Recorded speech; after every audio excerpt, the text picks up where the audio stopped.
Abidjan, Cote D'Ivoire, or for its English speakers, the Ivory Coast, was nothing like I expected, but was exactly what I needed. Just look at this city. We definitely don't see this side of Africa here in the US.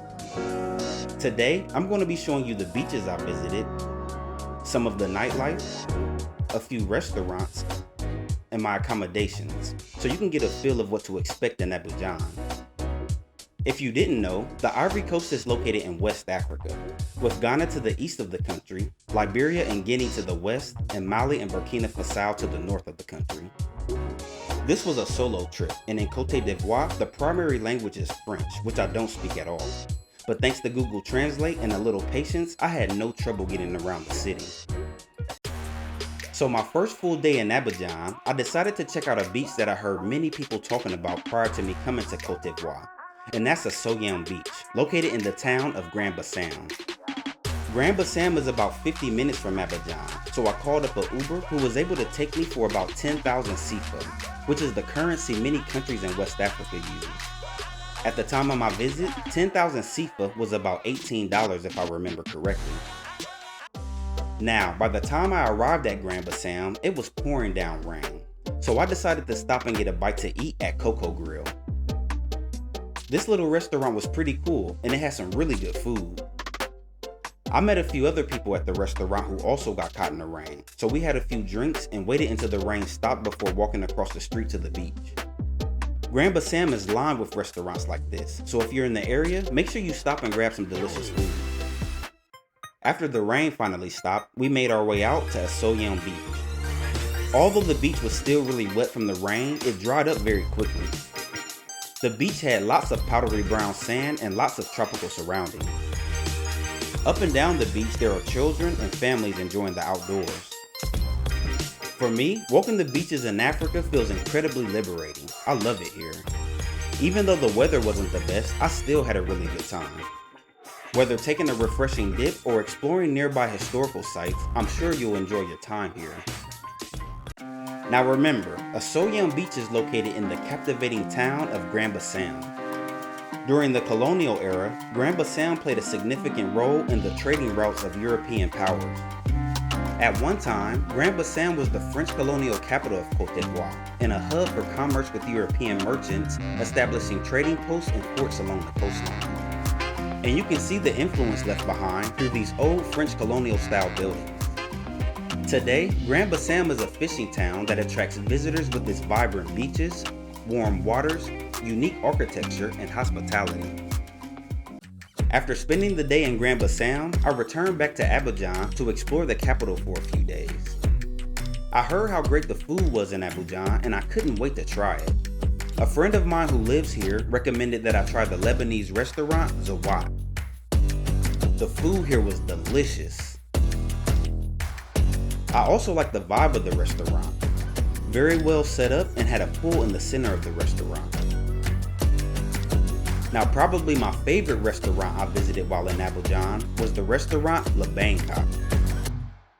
This place had a Thai-inspired decor, a warm and fun atmosphere, and some great food. Actually, this was probably the best curry I ever had. They even had a fire performer the night I was there. One unique thing I also liked about the restaurants in the city is that many of them seem to turn into lounges at night that play really good music. Like the restaurant Chill Out. The DJ here was so good. Also, there was Le Eden Food and Sky Bar. Actually, while at Le Eden, I met a few folks who offered to take me to a popular beach the next day that they promised I would like. So the next morning, I packed up my things and we headed out to Assini Beach. Assini Beach was a nice little drive, about an hour and a half. Although this was a long drive, I had good company and the scenery along the way was beautiful. So when we arrived at Assini Beach, we decided to set up camp at La Bahia Hotel.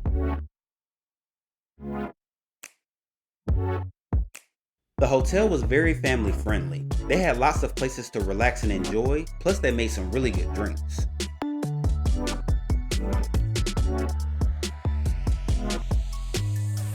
As far as the beach, it was just what I was looking for.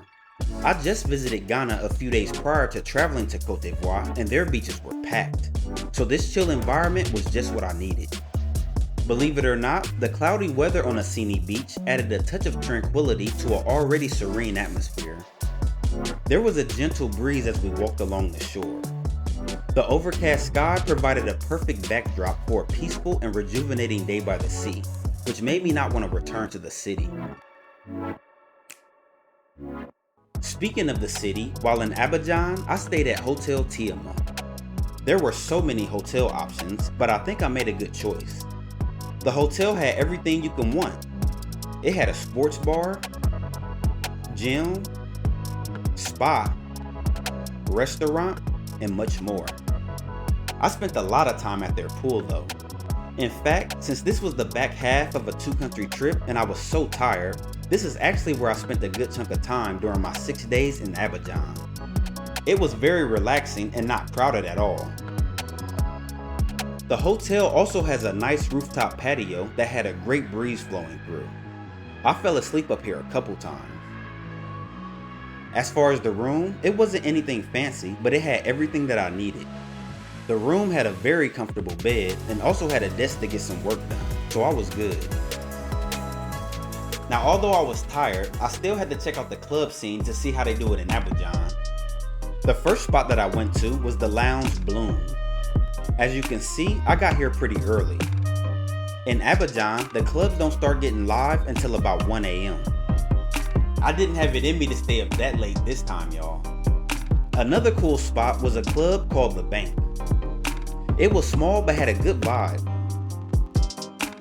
The last club I visited was in walking distance from my hotel, and that was Club Lifestar. Overall, this trip to Abidjan, Cote d'Ivoire was a lot of fun. As an English speaker, it was hard to find detailed information on the internet on things to do or what to expect when you arrive, but that didn't matter. This city was filled with friendly people, lots of things to do, nearby beaches, and I can't wait to visit again.